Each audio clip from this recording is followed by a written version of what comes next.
सुप्रभात प्यारे बच्चों, आज हम शमशेर बहादुर सिंह जी द्वारा रचित कविता चांद से थोड़ी सी गप्पें का सरलार्थ करेंगे। कविता का सरलार्थ करने से पहले मैं कवि शमशेर बहादुर सिंह जी के जीवन परिचय के बारे में बताना चाहूँगी। कवि शमशेर बहादुर सिंह जी का जन्म 13 जनवरी 1911 को देहरादून में हुआ। ये आधुनिक हिंदी के प्रगतिशील कवि हैं। ये आजीवन प्रगतिवादी विचारधारा से जुड़े रहे। इनकी भाषा हिंदी और उर्दू थी। इनका निधन 12 मई 1993 को अहमदाबाद में हुआ। अब हम कविता का सरलार्थ करेंगे। कविता का शीर्षक है चांद से थोड़ी सी गप्पें।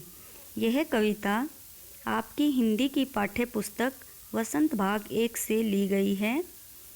इस कविता में एक 10-11 साल की लड़की चांद से बातें कर रही है और वह कहती है, गोल हैं खूब मगर आप तिरछे नज़र आते हैं जरा, आप पहने हुए हैं कुल आकाश तारों जड़ा, सिर्फ मुंह खोले हुए हैं अपना गोरा चिट्टा गोल मटोल।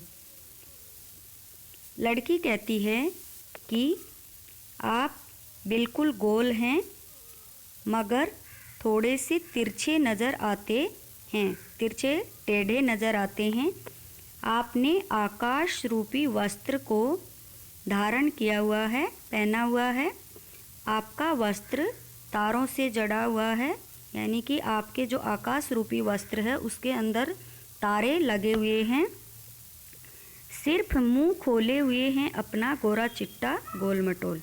और उस वस्त्र में से, आकाश रूपी वस्त्र में से सिर्फ आपका गोरा चिट्टा गोल मटोल मुंह ही दिखाई दे रहा है।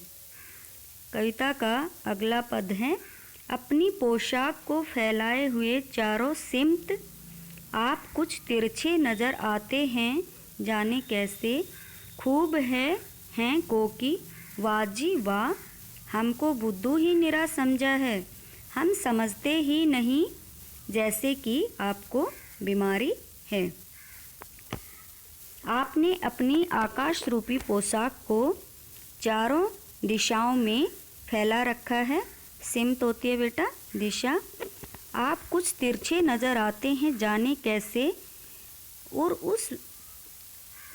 और आप बिल्कुल तिरछे नज़र आ रहे हैं, वह पता नहीं कैसे। वाजी वाह, आपने तो हमें बिल्कुल मूर्ख ही समझ रखा है, जैसे हम जानते ही नहीं कि आपको यह बीमारी है। आप घटते हैं तो घटते ही चले जाते हैं और बढ़ते हैं तो बस यानी कि बढ़ते ही चले जाते हैं। दम नहीं लेते हैं जब तक बिल्कुल ही गोल न हो जाएं, बिल्कुल गोल। यह मर्ज आपका अच्छा ही नहीं होने में आता है।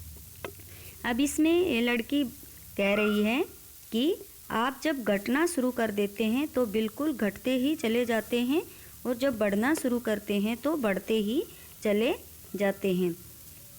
दम नहीं लेते जब तक बिल्कुल ही गोल न हो जाए, और आप तब तक सांस नहीं लेते जब तक आप बिल्कुल गोल न हो जाएं। यह मर्ज होता है बीमारी। हमें पता है आपकी यह बीमारी अच्छे होने वाली नहीं है। बेटा इसके अंदर ये बताया है कि जब चांद घटना शुरू होता है, पूर्णिमा के दिन वह चांद बिल्कुल गोल दिखाई देता है, और फिर वो धीरे धीरे घटता घटता अमावस्या तक बिल्कुल दिखाई नहीं देता, और उसके बाद फिर बढ़ना शुरू हो जाता है, और फिर पूर्णिमा आती है तब पूरा चांद गोल दिखाई देता है। यह क्रम महीने में चलता रहता है। एक महीने को 2 भागों में विभाजित किया गया है। 15 दिन कृष्ण पक्ष के होते हैं और 15 दिन शुक्ल पक्ष के होते हैं। और जब कृष्ण पक्ष आता है तो उसके अंदर बेटा अमावस्या आती है। अमावस्या के दिन चांद दिखाई नहीं देता, और फिर अमावस्या के बाद शुक्ल पक्ष शुरू हो जाता है, और शुक्ल पक्ष की पूर्णिमा को चांद पूरा गोल दिखाई देता है। धन्यवाद। आपका दिन शुभ हो।